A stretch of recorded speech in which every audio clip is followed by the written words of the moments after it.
Welcome all to a special RGN presentation of Star Wars, The Empire Strikes Back for the Commodore 64.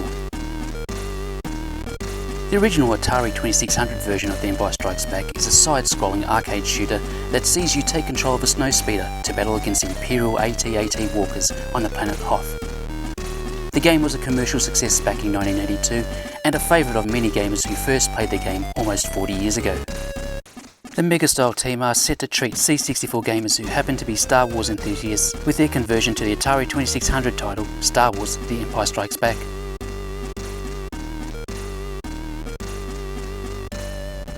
Just as with the original game, the C64 adaptation of The Empire Strikes Back is presented on a side-scrolling landscape that represents the planet Hoth. The Rebel shield generator is situated to the far right, and waves of Imperial forces approach from the left, with the goal to reach and destroy the generator so that the main forces can descend and destroy the Rebel base. Your task is to fly your snowspeeder and defeat each wave of enemies to buy the Rebels time to escape. The Megastyle team have taken the opportunity to apply some enhancements to the core game design in order to make it far more of an engaging gaming experience. On top of the simply gorgeous looking in-game graphics, the C64 version of the game is broken up into 8 stages which alternate between attacks from AT-ST scout transports and the Big Daddy AT-ATs, and feature different daytime settings.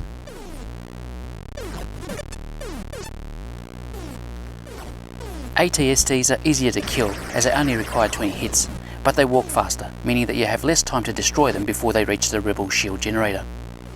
AT-ATs are much tougher and take anywhere from 30 shots on early stages to 50 shots later on.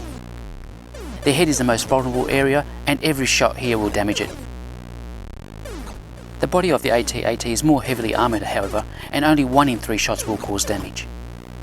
As a nice touch, you can see the AT-ATs start to deteriorate as they start to take on more hits, while at the same time the movement towards the Rebel shield generators will start to slow down. Occasionally, a droid hatch will open up on the AT-AT and remain open for a few seconds, allowing you the opportunity to instigate a one-hit kill. Pulling these shots off provides a very gratifying feeling of accomplishment, as otherwise a lot of patience and discipline is required to eliminate an AT-AT. If you don't take advantage of the open hatches, then it is likely that you will need to then deal with a spawning homing Viper droid coming in your direction. The game starts off relatively easy and ramps up in difficulty with each progressive stage.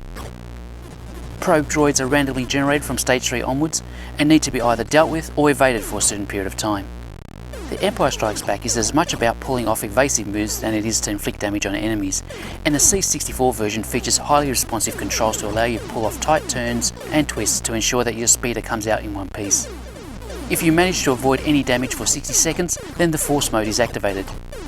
Your snowspeeder will pulse for 15 seconds, making you invulnerable to enemy fire and droid attacks. An extra life is also awarded for every 20,000 points you obtain during the initial 8 stages of the game.